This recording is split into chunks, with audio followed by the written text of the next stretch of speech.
Let me just give you a quick quote, and then I want to bring in our next guest. He said, this is back on Friday. He said, quote, "Today, America is the only leading economy in the world where the economy as a whole is stronger than before the pandemic." I have to repeat that for you because a lot of you right now who are listening to this are shaking your head going, wait a minute, did Gary just misspeak? What did Biden say? Let me repeat this. This is a direct quote. He says, "Today, America is the only leading economy in the world where the economy as a whole is stronger than before the pandemic," end quote. I'm sorry, Mr. President, but 3.6 million Americans lost their jobs thanks to the pandemic and have yet to get them back. And it's that $2 trillion rescue plan passed unilaterally by Democrats at a time when the last thing the already recovering economy needed was a rescue that has fueled inflation. Biden, I don't know. I want to bring our next guest in. Oh, boy. Our next guest into the Daily Connerton Memorial Company interview is the president of the National Right to Work Committee, which is a nearly 3 million member public policy organization. He also serves as president of the National Right to Work Legal Defense Foundation. Let's welcome to the show, making his debut on Mornings with Gary Byron. Let's welcome Mark Mix. Mark, good morning and welcome to the show. Gary, you better get yourself another cup of coffee. I think you're down about a quart, but you are fired up, and it's good to be on with you this morning. You have no idea how much I've been looking forward to having you on, and thank you so much. It's funny because I've been drinking my coffee here. I've been milking it because I can't leave the studio. It's the same damn coffee I got at 5:15 this morning. It's an extra large, and I got to keep heating it up. But I am on fire because, no, I don't want to get our most vulnerable portion of our population any sick. Or look, if you're middle aged and you're relatively healthy, the chances of you dying from this, I know there is, and I know people have, and I know there is a percentage, but it's a low percentage. I worry more about our vulnerable population. I worry more about our elders. But I'm going to cast that aside, the health concern. I want to look at it from the economy's perspective. We can't shut down, and yet we did. We're seeing the after effects right now. We're seeing supply chain issues. We're seeing cargo ships in the port of Los Angeles. We're seeing, what we're seeing is a lot of empty shelves at supermarkets and inflated costs for the most ridiculous. Bacon has gone up 30%. It's ridiculous. And we're not shipping bacon in from out of the country, So I am fired up for those reasons, Mark. Yeah, and you should be, Gary. I know, you served in a state legislature, so you know how the, quote, sausage, to continue the pork metaphor, you know how the sausage is made. And oftentimes what we see on the surface is not what's happening underneath and in the committee rooms and the legislative process. And Joe Biden talking about an economy that's great like that is just, everyone knows and shakes their head. You're right. I mean, when you have 11 million jobs that are open right now and people that don't want to go to work, and you see hiring signs at basically every small business across every small town in America looking for people to work, and you realize that the government, not only $2 trillion, Gary, did they pump into the economy, but something upwards of $6 trillion. Yeah. And there's more to come, apparently, if we believe what we're hearing from Washington. And this idea of creating inflation and basically incentivizing people not to work is causing that very simple macroeconomic policy of the wage price spiral that's pushing the cost of everything up. And frankly, to say that the economy's healthy and the unemployment rate's at 3.9% when you have literally 11 million jobs open and you don't have enough workers to fill those jobs is really, that's just whistling past the graveyard. And I think that's what's going to happen as we look down the road. Well, there's so many different directions that we can go here. Okay, so we don't have enough manpower to fill these. We do. They're just choosing not to work for one reason or the other. And I've heard that. Well, the wages. I don't want to work for minimum wage anymore. I can't feed my family. Well, okay, I get that. Okay, you could do a few things. You could maybe increase your education, make yourself more marketable, take a few courses or intern somewhere. But there's another solution to this right now, and that is these jobs who maybe once upon a time, I'll grant them this, were low paying. They went from $14 or $15 an hour to $20 or $21 an hour with a sign-on bonus if you stay a minimum of 90 days. So what I don't understand is the federal money ran out in, early September. Unemployment, at least for the state of Connecticut, you need to now go out. It's not like it was before. You got to go out and prove that you're seeking a job. Even if you were living on your savings, why would you want to deplete it? But it's got to be darn near close to depleted now. What are people do? How are people living? Is literally everybody living in their parents' basement watching Star Trek? And I don't know, Mark. I wish I had the answer to this, but are people just not motivated to go back to work or earn a living?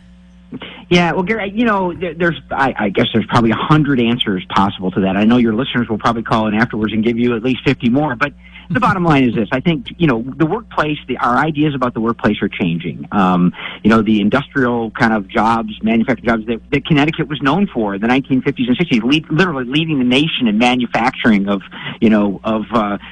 defense contracts and all kinds of technology and machines and things that Connecticut was known for. I mean, those things are changing, and the workforce is changing as well. And I think basically what happens is if you incentivize people to stay home, they will. I think a lot of people are out there trying hard. You're right. At some point, you've got to put food on the table. And America, has offered that opportunity to workers. We know this. I mean, this is the narrative of the country. If you want to work hard. I was in Delaware not too long ago and listening to a guy speak about the construction industry, the house building industry. He said, look, if you can show up to work and pass a drug test, you can make $100,000 a year building houses, framing houses. Those are the types of opportunities. But you have to get up. You have to get up, go to work, and you have to pass a drug test, and you can be making $100,000 a year constructing homes. I mean, those stories are not. They're not the exception. Those are the rules out there. If you go out and work hard, there's opportunities. And you look at the help wanted ads at local businesses and then larger businesses. I mean, truck drivers, for example. I know it's not easy work, and no one said it was going to be easy, but there are plenty of opportunities. And the idea that you can sit home and you can make money, or you can get, we're talking about universal basic income now, believe it or not, Gary. You've heard that out there. I mean, a presidential candidate on the Democratic side ran on the idea of paying everybody a monthly wage. Yeah, Andrew Yang. Yeah, exactly. And actually the narrative is building again for universal basic income. And those types of things are just, you just shake your head, but people talk about them seriously now. And when we talk about, politics and politicians never let good opportunities or bad opportunities, if you will, go to waste. They take advantage of it to grow government. We see that in Washington. We see it in Virginia. You're probably seeing it in Connecticut. I was encouraged by Ned Lamont saying that he wasn't going to mandate vaccines or masks for small employers and businesses. That was a very positive thing. That's kind of, though, he says that, but now we're starting to hear word of this digital passport, I did, yes. with this barcode that, otherwise you can't go in to the Bushnell or to see it, to take in a play. You can't go to a concert unless it's at the Mohegan or Mohegan Sun or Foxwoods. But you couldn't go to the Oakdale or the XL Center to go see a concert. Sporting events that are indoors, which face it, this time of year, they're all indoors. You're not going to be allowed in unless you show that. And there's even some restaurants now that are jumping on that bandwagon. So I don't know if I quite agree with Lamont's stance. Well, I'm not going to institute a passport. You kind of are, Mr. Governor, with all due respect. Yeah, well, I shouldn't comment on local news but I heard the news segment as we let in that. Right. They were talking about that. But those types of things, I mean, look, politicians expand their power. You know this. You've served with these people. You understand their kind of mindset. And you got in and you got out. Good for you, Gary. I mean, that's important.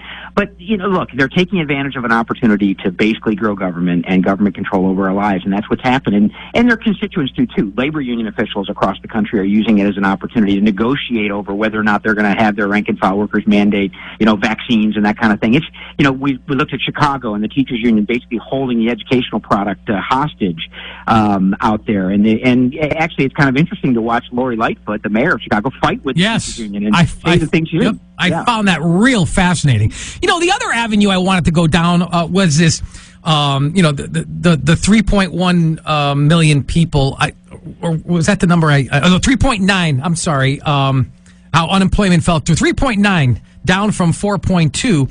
And back on Friday, the president was applauding that and boasting on that, not taking into consideration the real numbers of people who are just so disenchanted and disenfranchised that they just dropped out. They're not even being reported. So, you could call it politicking, and you'd be right in rhetoric, but I call it spin. He's spinning something that's a negative, manipulating things and turning into a positive. And the sad thing, Mark, is that there are people who just are not politicals. They don't follow politics, and maybe, in fact, it turns them off, but they'll watch the news to catch up and try to have a cursory observation and knowledge of what's going on globally or nationally or even statewide.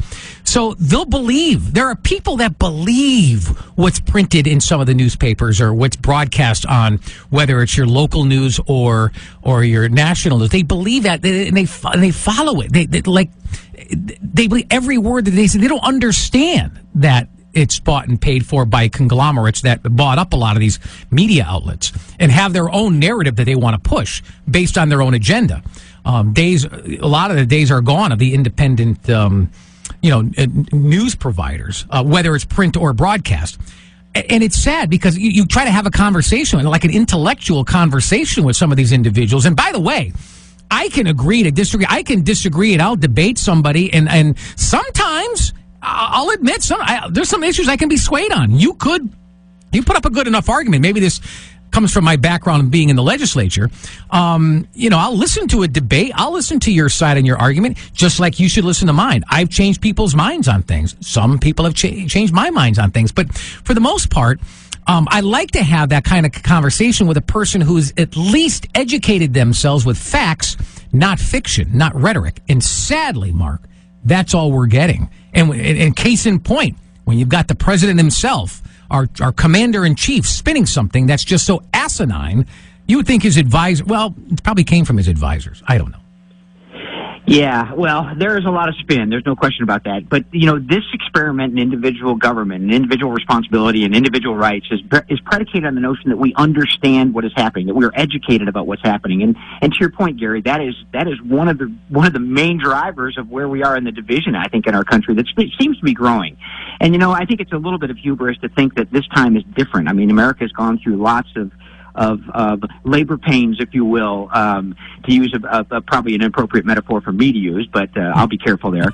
But, we've gone through this before, and we will get through it. But the reason how we get through it is exactly to your point, Gary. We talk to each other. We have intellectual discussions.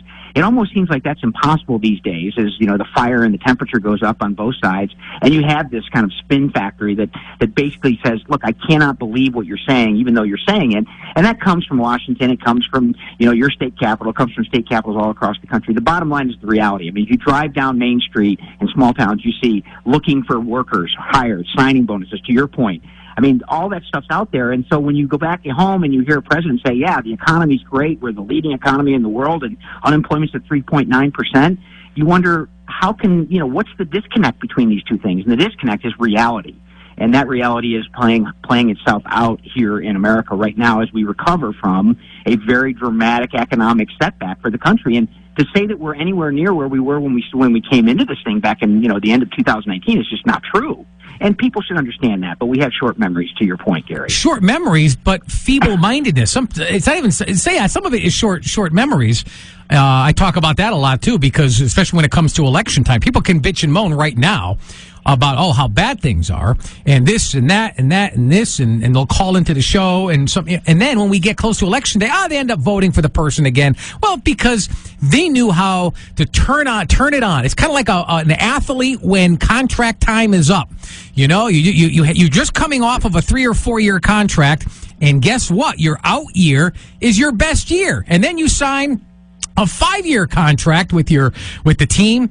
In your first few years, you've already signed the contract. You're already getting the coin. You're already getting it. You know, you're just kind of I don't want to say going through the motions, but you're not turning it up like you do on your out year to renegotiate. It's just so similar to that, you know, where people will remember the last few months that a candidate will do or an incumbent will do. And they'll, well, you know what? Well, yeah, you've been complaining about the person for the last 3 years, but for the last 3 months, now all of a sudden he or she is knocked it out of the park. Come on. Yeah, you must be a disgruntled Yankees fan because there's nobody that does it better than the New York Yankees. I am. Oh my God, you nailed it. You did. You nailed it. Now look, I've triggered you now, Gary. I apologize. I got you triggered, but you know, you're right. I mean, there is something to that for sure. All right, so we've got a problem we don't have tractor trailer truck drivers. All of a sudden, we had them, you know, a year ago, less than a year ago. Now all of a sudden they were pretty well paid to begin with, but they weren't being paid minimum wage. They just suddenly walked off the job. Is that what it is? No, actually, you know, when you think about the supply chain, let's talk to California specifically and what's happening at Los Angeles and the Long Beach port, which 40% of all American imports come through those two ports. I've only got 30 seconds. You know, basically the government policy drove truck drivers off. Said if your truck was older than 2011, you couldn't be an independent contractor and you can't drive your truck on the port. That causes a shortage, and that's where we are. So lots more to talk about there, Gary. Mark, we've got to get you back on, my friend. You were outstanding, and I really appreciate your time. And I go over your credentials until I saw it was 3 pages long, and I'm like, I'm a long-winded person.